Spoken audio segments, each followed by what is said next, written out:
मैं रवि कुमार, स्वागत है आपका रेनेसाइंस में। चलिए 8 मार्च 2021 से 14 मार्च 2021 तक के करंट अफेयर्स पर बात कर ली जाए, चर्चा कर ली जाए। सार्वजनिक स्थान पर बुर्का या नकाब पहनने पर रोक लगाने वाला विश्व का पहला देश कौन बना है? यह है स्विट्जरलैंड। दूसरा जो क्वेश्चन है, महिला दिवस के अवसर पर गूगल ने महिलाओं को प्रोत्साहित करने के लिए एक वेब पोर्टल का निर्माण किया है। उस वेब पोर्टल का क्या नाम है? Women will. Smriti Irani victory in Amethi पर आधारित पुस्तक dynasty to democracy in the untold story of Smriti Irani triumph नामक पुस्तक मूल रूप से हिंदी में लिखे गए थे, वे अंग्रेजी में भी रिलीज होने वाले हैं। सीमांत गांधी कहे जाने वाले पाकिस्तान के खान अब्दुल गफ्फार खान की ऑटोबायोग्राफी मूल रूप से पश्तो भाषा में है और अब यह अंग्रेजी भाषा में प्रकाशित होने वाला है। इस पुस्तक का अंग्रेजी भाषा में अनुवाद पाकिस्तान के पूर्व सिविल सर्वेंट इम्तियाज अहमद साहिबजादा के द्वारा किया गया है। इस पुस्तक का क्या नाम है? इस पुस्तक का नाम है the frontier Gandhi my life and struggle. इस पुस्तक का प्रकाशन 1983 में हुआ था। स्पेस एक्स जो मानव को अंतरिक्ष पर्यटन हेतु एक महत्वाकांक्षी योजना है, इसमें अंतरिक्ष यान का सफलतापूर्वक प्रक्षेपण एक प्रक्षेपास्त्र SN-10 प्रोटोटाइप रॉकेट के द्वारा किया गया है। यह कितनी किलोमीटर ऊंचाई तक गया और पुनः सुरक्षित पृथ्वी पर वापस लौटा? तो इसका जो उत्तर होगा 10,000 किलोमीटर की ऊंचाई तक गया था और पुनः वापस भी लौटा, क्योंकि इस प्रोजेक्ट के सफल होने के बाद मानव को अंतरिक्ष में पर्यटन हेतु भेजना संभव होगा। अप्रैल 2020 से दिसंबर 2020 तक भारत में फॉरेन डायरेक्ट इन्वेस्टमेंट कितना हुआ? भारत में लगभग 65.54 अरब डॉलर का फॉरेन डायरेक्ट इन्वेस्टमेंट हुआ। B2C ई कॉमर्स इंडेक्स में भारत का 152 देश में कौन सा रैंक रहा है? 71वां रैंक रहा है। सूचकांक अंकटाड के द्वारा जारी किया जाता है। वर्तमान में ऑनलाइन शॉपिंग का मार्केट को अगर देखा जाए पूरे विश्व स्तर पर तो 4.4 ट्रिलियन डॉलर का हो चुका है। लोकसभा और राज्यसभा टीवी को आपस में मिश्रित कर दिया गया है, मिला दिया गया है। अब इसका नाम जो है संसद टीवी रखा गया है। इसके CEO के रूप में पूर्व IAS अधिकारी रवि कपूर को नियुक्त किया गया है। इस नए चैनल की शुरुआत कब से हुई? 1 मार्च 2021 से। भारत का पहला फॉरेस्ट हीलिंग सेंटर कहाँ स्थापित किया गया है? फॉरेस्ट हीलिंग सेंटर का अर्थ है वन उपचार केंद्र, और यह भारत का पहला वन उपचार केंद्र है जो उत्तराखंड के रानीखेत में स्थापित किया गया है, कुल 13 एकड़ क्षेत्रफल पर। भारत सरकार के द्वारा 3 अम्ब्रेला स्कीम लॉन्च किया गया है, जिसमें भारत में वर्तमान में लागू महिला और बाल विकास से संबंधित सभी योजनाओं को शामिल कर दिया जाएगा। इसमें वर्तमान में जितने भी योजनाएं हैं उसे शामिल किया जाएगा। ये 3 योजनाएं कौन कौन सी हैं? तो पहला जो है सक्षम आंगनवाड़ी प्लस पोषण 2.0। इसमें इस जो सक्षम आंगनवाड़ी और पोषण 2.0 है, इसके अंतर्गत ICDS पोषण अभियान स्कीम फॉर एडोलसेंट को शामिल किया जाएगा। मिशन वात्सल्य, इसके अंतर्गत child protection services and children services शामिल होंगे। और मिशन शक्ति, इसमें 2 योजनाएं होंगी, संबल और सामर्थ्य। संबल में क्या शामिल होंगे और सामर्थ्य में क्या शामिल होंगे अगले पेज में देखते हैं। संबल के अंतर्गत बेटी बचाओ बेटी पढ़ाओ क्रेचे, यानी कि जो शिशुओं को रखा जाता है माँ के कार्य करने के दौरान, उसको क्रेच कहा जाता है। प्रधानमंत्री मातृ वंदना योजना और जेंडर बजटिंग को शामिल किया जाएगा। और दूसरे योजना के तहत वन स्टॉप सेंटर, महिला पुलिस, वॉलंटियर्स, स्वाधार, उज्ज्वला, शेल्टर होम्स और वुमेन हेल्पलाइन को शामिल किया जाएगा।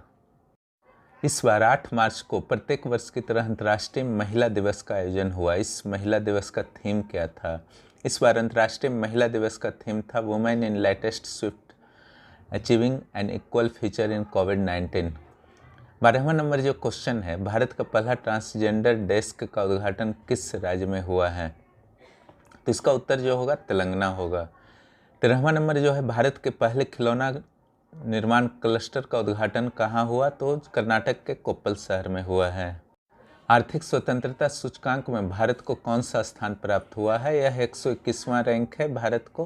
प्रथम रैंक जो है सिंगापुर को है। सिलिकॉन रैंकिंग कुश्ती में जीत हासिल कर भारत के किस खिलाड़ी ने प्रथम रैंक प्राप्त किया है? बजरंग पुनिया। भारत और बांग्लादेश के बीच किस नदी पर मैत्री सेतु का निर्माण हुआ है? तो यह होगा फेनी नदी पर। यह भारत के त्रिपुरा राज्य और बांग्लादेश के रामगढ़ के बीच अवस्थित है। ट्राइब्स इंडिया जीआई महोत्सव की शुरुआत केंद्रीय मंत्री श्री अर्जुन मुंडा के द्वारा कहाँ की गई है? यह मसूरी के प्रसिद्ध प्रशिक्षण संस्थान जहां आईएएस और आईपीएस अधिकारियों को प्रशिक्षण दिया जाता है, लवसना में की गई है। इसका उद्देश्य है कि सेंट्रल सिविल सर्विसेज को जो ज्वाइन करने वाले हैं भविष्य में, अभी प्रशिक्षु हैं, उन्हें जनजातीय उत्पादों के प्रति उनमें जागरूकता उत्पन्न की जाए। और जो केंद्रीय मंत्री अर्जुन मुंडा हैं वो जनजातीय मामलों के ही मंत्री हैं और झारखंड से संबंध रखते हैं। विश्व बैंक के द्वारा दक्षिण एशिया के ग्रोथ पोल या विकास ध्रुव के रूप में किन किन देशों को चिन्हित किया गया है? इन देशों में भारत, बांग्लादेश, नेपाल और भूटान शामिल हैं। अगला जो क्वेश्चन है, एस्टर एक्स अंतरिक्ष का पहला सैन्य अभ्यास है, इसका आयोजन किस देश के द्वारा किया गया है? बहुत ही महत्वपूर्ण क्वेश्चन है, फ्रांस के द्वारा किया गया है। अगला जो क्वेश्चन है, भारत का पहला विश्व कौशल केंद्र किस शहर में स्थापित किया जा रहा है? यह भुवनेश्वर शहर में स्थापित किया गया है। चलिए अगले क्वेश्चन की ओर बढ़ते हैं। करुणानिधि ए लाइफ नामक पुस्तक किस व्यक्ति के द्वारा लिखा गया है? इसके जो राइटर हैं एएस पनीर सेल्वम हैं, वास्तव में ये द हिंदू के एडिटर हैं। द हिंदू जो है प्रसिद्ध समाचार पत्र है। राष्ट्रपति श्री रामनाथ कोविंद के द्वारा बैटन ऑफ ऑनर अवार्ड किसे प्रदान किया गया है? किरण बेदी को प्रदान किया गया है, जो राज्यपाल के रूप में रह चुकी हैं पांडिचेरी की। The green queen of India national pride नामक पुस्तक किसके द्वारा प्रकाशित किया गया? प्रकाशित, लिखा नहीं, ध्यान दीजिएगा। यह पुस्तक इंडियन फॉरेस्ट सर्विस एसोसिएशन नई दिल्ली के द्वारा ई बुक के रूप में प्रकाशित किया गया है। बहुत सारे शहरों में एसोसिएशन है, लेकिन ये नई दिल्ली के एसोसिएशन के द्वारा प्रकाशित किया गया है, ध्यान रखिएगा। भारत में जेंडर बजट प्रस्तुत करने वाला पहला राज्य कौन बना है? यह आंध्र प्रदेश है। अगला प्रश्न जो है, BBC India sports women of the year award 2020 किसे प्रदान किया गया है? यह अवार्ड जो है कनेरू हम्पी को प्रदान किया गया है। अगला जो प्रश्न है, विश्व टेस्ट चैंपियनशिप का फाइनल किन किन देशों के बीच ब्रिटेन के साउथहैम्पटन में होगा? स्पेशली पहले ये लॉर्ड्स में होना था, लेकिन अब साउथहैम्पटन में हो चुका है। और जो फाइनलिस्ट हैं वो हैं भारत और न्यूजीलैंड। देखिए, भारत को बहुत बहुत शुभकामनाएं इस टेस्ट चैंपियनशिप के लिए कि विजेता बने भारत। पौड़ी गढ़वाल के लिए हुए कौन से सांसद हैं जिन्हें उत्तराखंड का मुख्यमंत्री बनाया गया है? ये तीरथ सिंह हैं, ठीक है। भारत का पहला डेडिकेटेड एक्सप्रेस कार्गो टर्मिनल किस अंतर्राष्ट्रीय हवाई अड्डे पर स्थापित किया गया है? बेंगलुरु का कैंपगोड़ा हवाई अड्डा। अगला जो प्रश्न है, मेरा राशन मोबाइल ऐप किस उद्देश्य से भारत सरकार के द्वारा लॉन्च किया गया है? प्रवासी मजदूरों को भारत के किसी भी राज्य में पीडीएस के माध्यम से राशन उपलब्ध कराना। विश्व का सबसे शक्तिशाली सुपर कंप्यूटर फुगाकू का विकास किस संस्था के द्वारा किया गया है? यह जापानी एंटिक एंड रिसर्च इंस्टीट्यूट के द्वारा विकसित किया गया है और इस इंस्टीट्यूट का नाम है रिकेन एंड फुजित्सु। अगला जो है, भारत के 75वें स्वतंत्रता समारोह की शुरुआत अमृत महोत्सव के रूप में कब से हो रही है? 12 मार्च से हो रही है। इसका जो प्रथम चरण है वो 5 अप्रैल तक होगा और द्वितीय चरण जो है आपका 15 अगस्त तक निरंतर चलेगा। विश्व किडनी दिवस कब मनाया जाता है? यह 11 मार्च को मनाया जाता है। भारत में हर्थ फेस्टिवल किस राज्य में मनाया जाता है? यह कश्मीर राज्य में मनाया जाता है। भगवान शिव और पार्वती से संबंधित फेस्टिवल है, महाशिवरात्रि की तरह है, आप समझ लीजिए। इंडिया एनर्जी ऑफिस विदेश में पहली बार कहाँ खुला है? मॉस्को में खुला है। रूस भारत का सबसे बड़ा डिफेंस सप्लायर है। बिहारी पुरस्कार 2020 किसे प्राप्त हुआ है? मोहन कृष्ण बोहरा को प्राप्त हुआ है और उन्हें उनकी पुस्तक तस्लीमा संघर्ष और साहित्य के लिए प्राप्त हुआ है। यह पुरस्कार के बिरला फाउंडेशन के द्वारा दिया जाता है। भारत का तीसरा conventional diesel electric submarine INS करंज कहाँ लॉन्च किया गया है? इसकी लॉन्चिंग जो है मुंबई में हुई है और इसके लॉन्चिंग के समय नौसेना अध्यक्ष करमवीर सिंह भी उपस्थित थे। INS कलवरी, INS खंडेरी पहले से ही नौसेना में शामिल हो चुके हैं। भविष्य में INS बेला, INS वागीर और INS बक्सीर भी शामिल होंगे। इस ढंग से सारे 6 जो INS इस तरीके से conventional diesel electric submarine series के सारे 6 संपूर्ण हो जाएंगे इन तीनों के लॉन्च होते ही। फरवरी माह के लिए ICC player of the month award किसे प्राप्त हुआ है? ये रामचंद्रन अश्विन है, भारत के ही गेंदबाज हैं। भारत और उज्बेकिस्तान के बीच उत्तराखंड के रानीखेत में सैन्य अभ्यास हुए हैं, उसका नाम क्या है? उसका नाम जो है दस्तलिक 2 है। आज मैप सेक्शन में देखिए उज्बेकिस्तान के बारे में आपको बताया गया है। अरल सी जो है उज्बेकिस्तान और कजाकिस्तान दोनों देशों में है। उज्बेकिस्तान के अगर आप वेस्ट में देखेंगे और नॉर्थ में तो कजाकिस्तान नामक देश है, और उज्बेकिस्तान के ईस्ट में ताजिकिस्तान है, और साउथ ईस्ट में अफ़गानिस्तान है, और साउथ में तुर्कमेनिस्तान है। और उज्बेकिस्तान की राजधानी जो है ताशकंद है। 1 सितंबर 1991 को इसने सोवियत रूस से अपनी स्वतंत्रता घोषित की थी और इसका करेंसी जो है उज्बेक सोम है।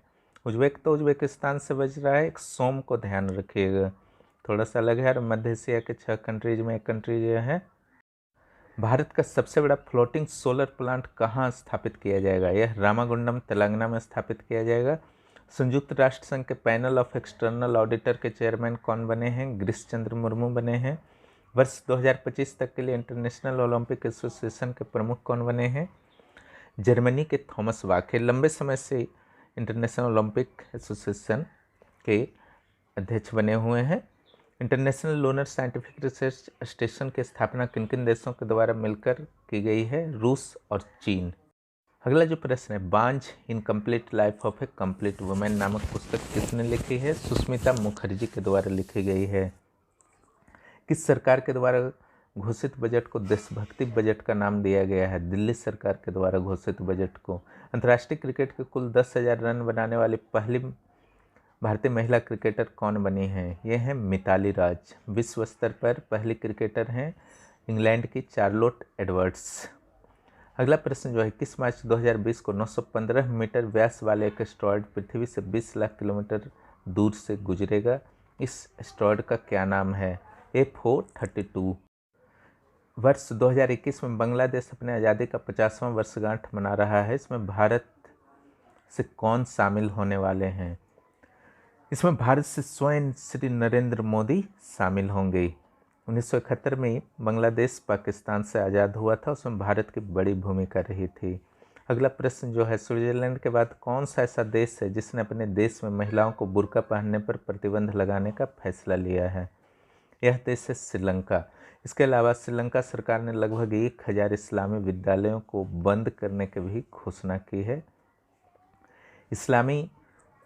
इस्लाम के नाम पर कुछ आतंकियों के द्वारा कुछ समय पहले ही श्रीलंका में कई विस्फोट किए गए थे, जिसमें अनेक लोग हताहत हुए थे।